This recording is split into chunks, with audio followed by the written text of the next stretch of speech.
Uji, which is where the Nintendo Museum is, and we are so excited for it. It's going to be a day trip from Osaka, and so the train ride is going to be about an hour and a half to 2 hours, and so hopefully we get some rest on the train, but we're really excited for the museum. The tickets were really hard to get. We weren't able to get tickets until just like a few nights ago when we randomly checked the site and like there were openings. We're also going to be hitting up this cafe in Uji that's pretty famous. Hopefully it all goes well. We're excited for the day, and I'm excited to take you guys along. See you there.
Currently at the Nintendo Museum here in Uji, and we have been waiting for this moment for so long. He is very excited. So we didn't have tickets before we came on our trip, and Tuesday night we refreshed, and there was an opening for today at 2:30 p.m. Our plan originally today was to go to Nara, and then we just moved things around and made room for this. We're here in Uji from Osaka. Like, it doesn't make a lot of sense transportation-wise because it is a long ride, but we just thought that we can't pass up this museum, and like the slots opened up, so exactly. That's why we're here. And I just came from the shop where it did a lot of economic damage to our wallets. The bag is right there. Big bag. Yeah, but we're so excited to be here. We're gonna go check out the exhibits later. It's right over there in front of us. But we thought before then we'd open up these blind boxes, and these are just like the logos, right, of like all the games, the consoles that they have. All the consoles, the little keychains. There are 9 different things that we can get. I'm hoping for Game Boy, Nintendo DS, the Wii, the 3DS, or the Switch. There's like a pretty good chance, you know, 1, 2, 3. Over 50% chance of getting something that I want, but we'll see. Yeah.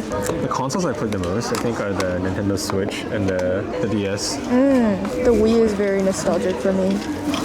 You got the Wii U. Oh, I got the GameCube, which wasn't around during our childhood, but I didn't play much on the GameCube. 2001. Yeah. The Wii U is from 2012. Yep. Take this out and show you guys. Honestly, I would have loved it. We got the Switch one because the Switch got us through COVID and the pandemic. Yeah. This is still so cute. This is what it looks like. It's just a keychain. I think it actually lights up and makes sounds. Oh yeah, there's Because like there's a little power thing. Oh, you have to pull out the tab. Yeah, We can do yeah. that later. It's so cute. The Nintendo GameCube one. And the Wii U one. The inner YouTuber in Bun. So yeah, now we're just gonna head into the exhibits. Hopefully it's fun. And yeah, we'll see you after.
right before we enter the museum at the Nintendo Museum. We've got a couple minutes to kill before our second activity, but we just did our first activity, and what did we do? We made Hanafuda cards. Yeah. So for context, Nintendo started out as a Hanafuda card company back in, I think, the 50s, I want to say. And then eventually they started making video games at some point. But because of that, they have some various Hanafuda themed stuff at the museum. Mm-hmm. You can buy a really, really nice, pretty set of Hanafuda cards, but it's like $60 or $70 USD. So we're not doing that. But we did do the activity, which is making them, which is only 2,000 yen a person. Yeah, and so they had a counter near the museum entrance, and you basically just go up and tell them that you're interested in doing the workshop, and they'll sign you up, give you a ticket, and then you go to the workshop. And they're really nice. They guide you through the whole process.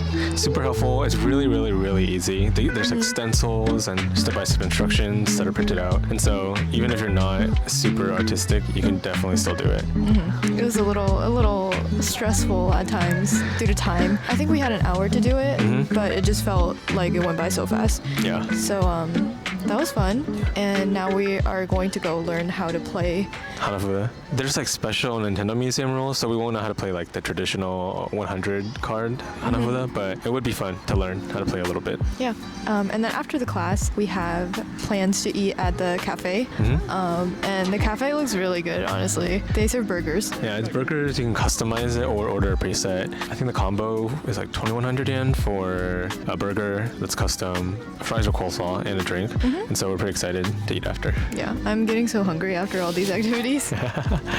It's been a really, really nice day. I think today is the day we've walked the very least out of all the days we've been in Japan. And so it's been really nice and chill and relaxing. And I don't know, I just feel refreshed, you know? And they have so many seats here at the Nintendo Museum for you to take a break and just sit down. So it's perfect if you have kids, if you're a family, you know? Yeah. You can bring the kids, sit everywhere, sit anywhere, whenever they get tired. It's a pretty small museum too, so it's really not that hard to get through. It's small, but there's a lot to do. Exactly. So it's pretty fun. But yeah, we'll catch you after our class and then after we eat. Yep. Bye.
are finishing up our food at the Nintendo Cafe.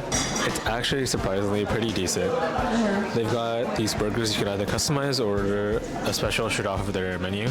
She got the chicken and egg burger, and I made a custom burger. For hers, she had fried chicken, lettuce, scrambled egg, green onions, and a citrus pepper dashi sauce. And you really liked your sandwich. It's really good. They are a little small, but we're not exactly people who eat a lot, and so it was plenty for us. We also both got combos, and so we had these little potato fries, tater tots-esque things. They're pretty good too.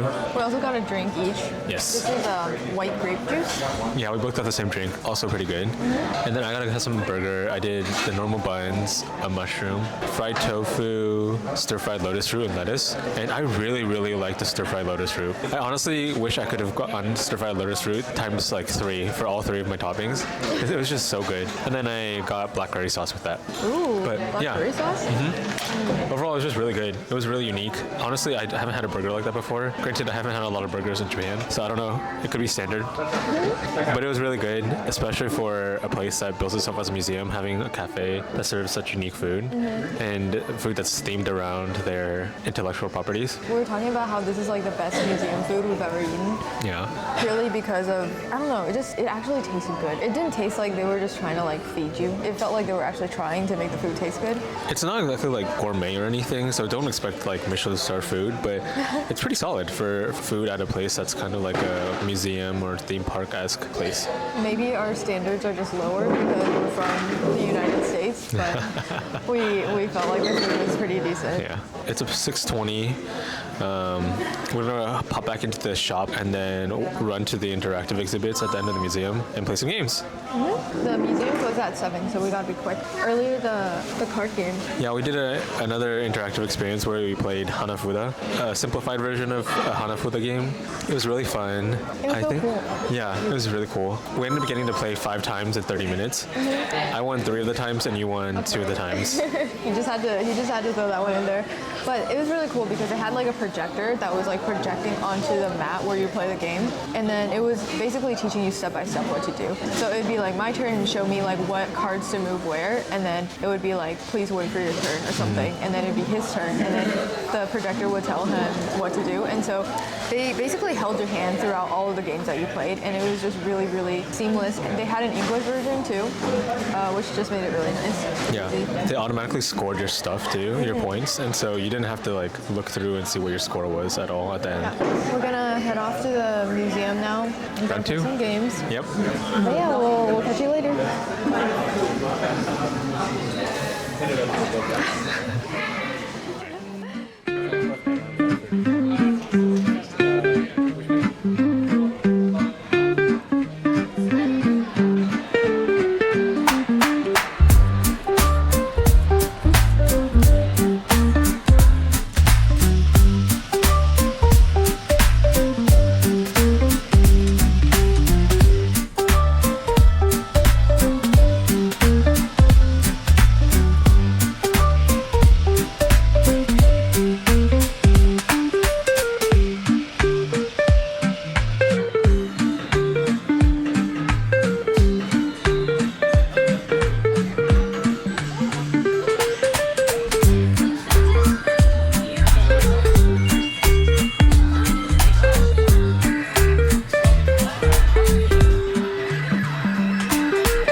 so much fun.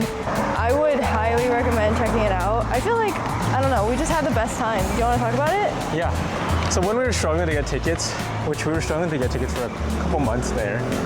Couple months, yeah. Yeah, literally. Right? We were struggling, and so we looked into what people thought of the Nintendo Museum and other stuff. And people had a little bit of criticism for it because they said that they felt like it wasn't fleshed out enough. And then we were like, okay, well maybe we're not missing out on too much. Maybe it's fine. Maybe it isn't the worst thing that we didn't get tickets. Exactly. But I am so glad that we managed to get last minute tickets because, I don't know, it was so much fun.